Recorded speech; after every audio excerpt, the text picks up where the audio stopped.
n'i y'a daminɛ semaine kɔnɔ k'a lajɛ i tɛ tɛgɛ jɔ dafɛ ko ɲama. Fantanw minnu bɛ gɛlɛya kɔnɔ bi tɔɔrɔ bɛ minnu kan minnu tɛ tata te bilata te yalima i bɛ se ka mun de kɛ olu ye bi tata te bilata te.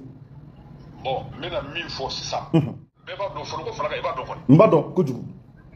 Ji la gɔkun i b'a dɔn kɔni. Kojugu kojugu. Kuma ka misɛn o kuma banna pewu. Salamu alaikum. Allo. Salamu alaikum. Garba. Baro kɔnɔtigi dɔ radio sigida kunkan sanfɛ nin waati in na. Mali kɔnɔ ani Mali kɔ kan. An bɛ bulon camancɛ la folikan jumɛn b'i bolo k'a fɔ jama ye fɔlɔ? Alhamdulilahi rabbil alamin. N bɛ Ala fo ka Ala tanu k'Ala barika da. Ka e yɛrɛ fo i bɛ cɛsiri min na wuli ka jɔ min na kɔnɔja kɔnɔ an b'i fo i ka baara la. I filɛ jɔyɔrɔ min na a ma nɔgɔ. Baro ne ni ma ɲɔgɔn ye farantiɲɔgɔn dɔn mais i k'a dɔn i donnen don i kɔfɛ. Hasili tɛ se ka mago ɲɛma ye. O ye tiɲɛ. I filɛ ka kuma dɔ fɔ nin ye bon i bɛna dɔn dɔnnibɔ kelen ma ka dɔnni kɛ fɛn datuguli sugu dɔ ye. Mais e de b'a commencer ka dayɛlɛli kɛ. O la b'i yɛrɛ fo. Kɛnɛ in karamɔgɔw u bɛɛ fo. Lamɛnnikɛlaw cɛman ani musoman ka tila ka bɛɛ lajɛlen fo. Ala y'i bila min na. Bɛɛ ni jɔyɔrɔ don. Kosɛbɛ. Ala k'ale dɛmɛ. Amina ya rabbi. Ɲumanya kɛli ma nɔgɔ hakili tɛ se. Kosɛbɛ o ye tiɲɛ ye.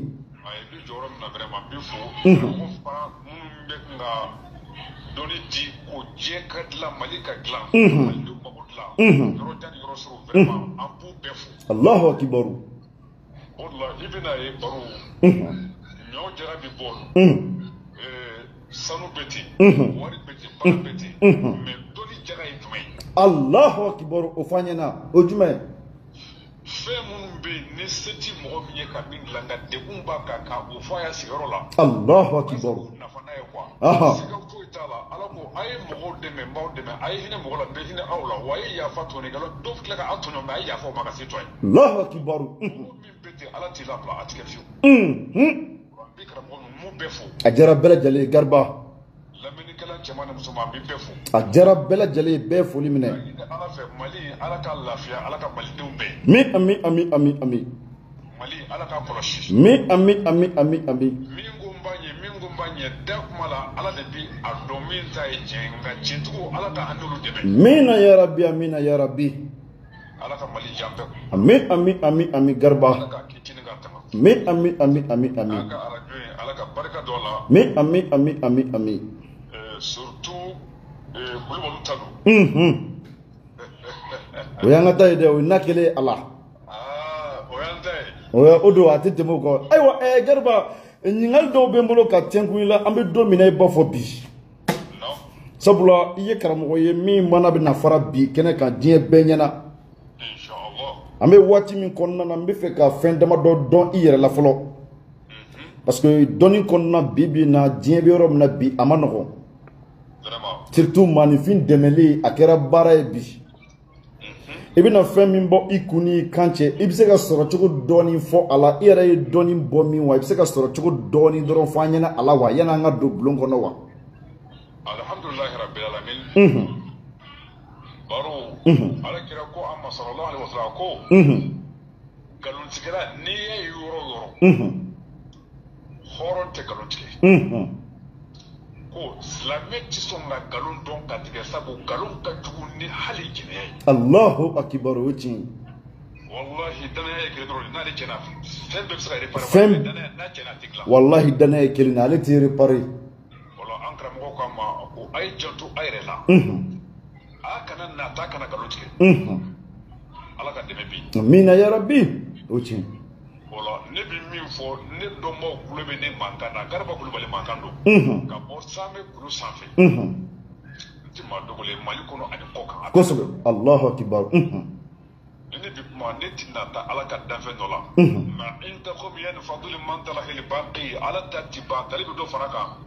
Jigi sɛbɛn bɛ Ala la an ji nkalon tigɛ sabu an karamɔgɔ jenina ka tɔɔrɔ mais a ma Ala bila Ala ye ji bɛɛ fara ɲɔgɔn kan da kelen ma. Allahu akibar. Wala a y'an bila sira min kan kalina anw bɛ baara kɛ ten. Ne ka moriya mɔgɔw k'a lamɛn ne ta tɛ yɛrɛkɔrɔtali ye ten ba mɔdɛli den de muso furu ka diya en 95 o tɛriya la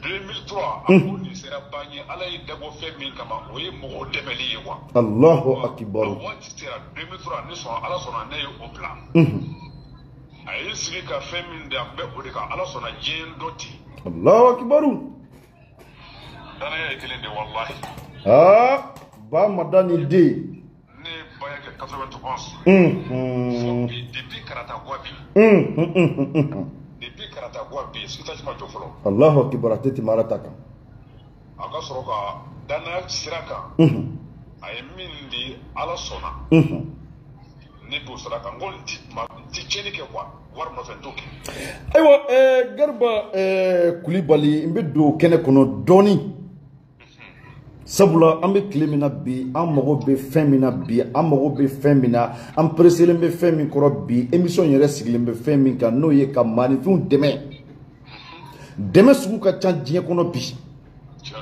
n bɛ fɛ ka dakuruɲɛ damadɔ dɔn fɔlɔ i bɛ se ka fayida dɔw di mɔgɔw ma mɔgɔw bɛ se ka nafa sɔrɔ fayida min na wa fayida dɔ bɛ ne la ka di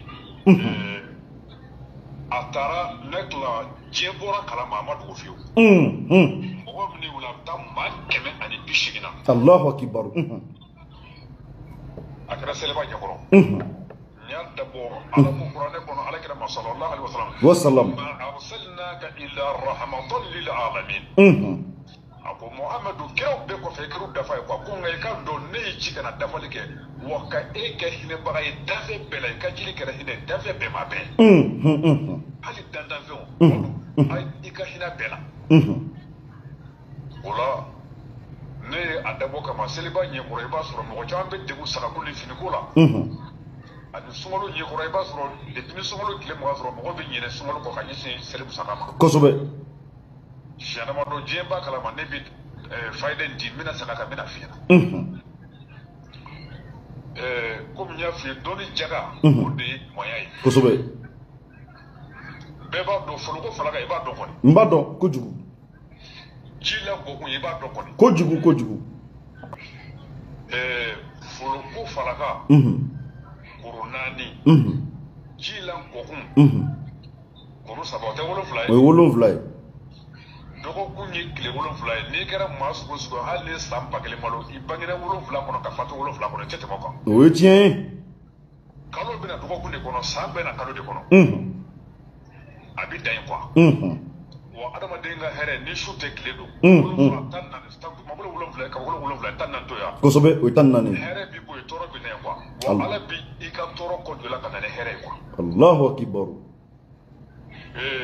baro i b'i nɔnɔkɛnɛ dɔɔni k'a la k'a tobi i b'a ko da wagati mais a tɛ nɔgɔ de fɛ a bɛ k'o siɲɛ joli a kan ka ko su 7 parce que fɛn dɔ bɛ yen n'i m'a kɛ ka dafa a ma ɲi quoi o ye tiɲɛ ye i b'a sɔrɔ ni mɔgɔ ala ye baara daminɛ dimanche k'a laban samedi don ye 7 de kun dɔ b'a la kun dɔ b'a la mɛnɛ kun dɔ b'a la ni an ka ta bi tɛ bi ye mardi bon n'i ka tɔɔrɔ ma daminɛ mardi su ou bien tile hɛrɛ fana bɛ ten fo ka taa se laban ma fo ka taa se laban ma a kɔni b'o de kɔnɔ kelen bila n'a sɔrɔ dabali kɛra e la ou siri kɛra e la ka bɛn o don ma i bɛ don bila n'a taara bɛn o don ma n'i ma farati i b'a ko fura ma ɲi ka sɔrɔ fura tɛ a ma dafa de i kan ka dafali min kɛ n'i ma dafa bɔ n'a sɔrɔ e ye don minnu kɛ a ma bɛn n'o don ye quoi mais i min bila a taara bɛn o de ma non a bɛ fɔ ko dalu ma ɲi ka sɔrɔ dalu tɛ Allahu akbar donc i b'a dafa su 7 la net ayiwa Garba n bɛ fɛ ka min dɔn suru na i bɛna fɛn ye kɔfɛ i y'a kɛ ka siri min to i kan o b'i bɔ yen pewu garisigɛ bɛ ɲa Allahu akbar n'a ti tɛmɛ n'i ye nin daminɛ i bɛna dɔn ko i ye wari caman bɔ mɛ nin b'a jɔyɔrɔ ta ka di n karamɔgɔ Hayidara bonya kosɔn n m'a di don min siɲɛ 3 n y'a fɔ de n ko n y'a kɛ Hayidara bonya kama ala kosɔn wa n bɛ segin o kelen de kan sabu a ye fɛn kɛ fo ka taa sa danfɛn tɛ o kɛɲɛ quoi tout t'a la ta t'a la o la n b'a ka foli kɛ diɲɛ yɔrɔ bɛɛ o la u ka nin ta ka baara kɛ n'a ye an y'o minɛ n'an bolo 2 ye ni jaabi min bɔra la o k'a f'i ye an y'o minɛ n'an bolo 2 ye i m'a faamu an bɛ yɔrɔ min na bi bi in na Garba nin baara yɛrɛ se tɛ bɛɛ ye bi. Ayi. A baara se tɛ bɛɛ bi est-ce que i bɛ k'a faamuya.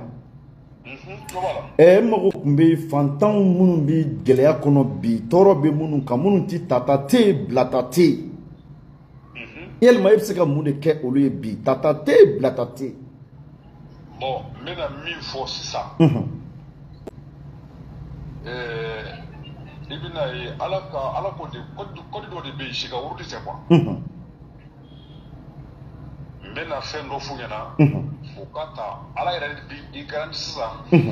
Ka jɔ ni i ka musaka ye ala b'a d'i ma i tɛ taa juru ta i t'a deli ma fɛ. Allahu akibar. Bismillahi fatahu arhamani razaku arrahimi wadud. Bismillahi ala n y'a daminɛ ni e tɔgɔ ye i ka fataw ko kɔrɔ ye i ka dayɛli kɛ ɲe. Arhamani razaku fɛn o fɛn bɛ diɲɛ kɔnɔ hinɛ bɛɛ ye ala ta ye. Fiɲɛ ji ani ala ye fɛn minnu kolo an ye n'an m'u dɔn an ma mago ɲɛ o la a bɛɛ arahamani. Arazaku o kɔrɔ ye de ko gɛrɛsɛgɛ de ye adamadenya yɛrɛ quoi danfɛn bɛɛ mago bɛ gɛrɛsɛgɛ la ni kɛnɛya sɔrɔla a bɛɛ. Allahu akibar o tiɲɛ. Arrahimi wadudu wa ala n b'a ɲini fɛ i ka n kanu gɛlɛn na rahimi o da ala ko ten ko n ye minnu kɛrɛnkɛrɛn lahara ko de bɛ lahara arijɛ sɔrɔ o la arrahimi wadudu ala i ka kɛrɛnkɛrɛn ka n kanu wadudu rahimi wadudu 780 ani 7 i bɛ 7 kɛ i bɛ 80 kɛ i bɛ 7 kɛ fitiri selilen kɔfɛ ani fajiri seli. N'i y'a daminɛ semaine kɔnɔ a lajɛ i t'i tɛgɛ jɔ dafɛn si ko ɲɛma. A tɛ kɛ fiyewu. Allahu akibar. Mais fɛn dɔ bɛ yen ni mɔgɔ ko i kana sɛgɛn o tɛ ɲɛ o. O tɛ ɲɛ dɛ. L'akhirata fi dunya lafiya tɛ yen quoi. E ka lafiya i bɛ dulon mɔgɔ la. O tiɲɛ.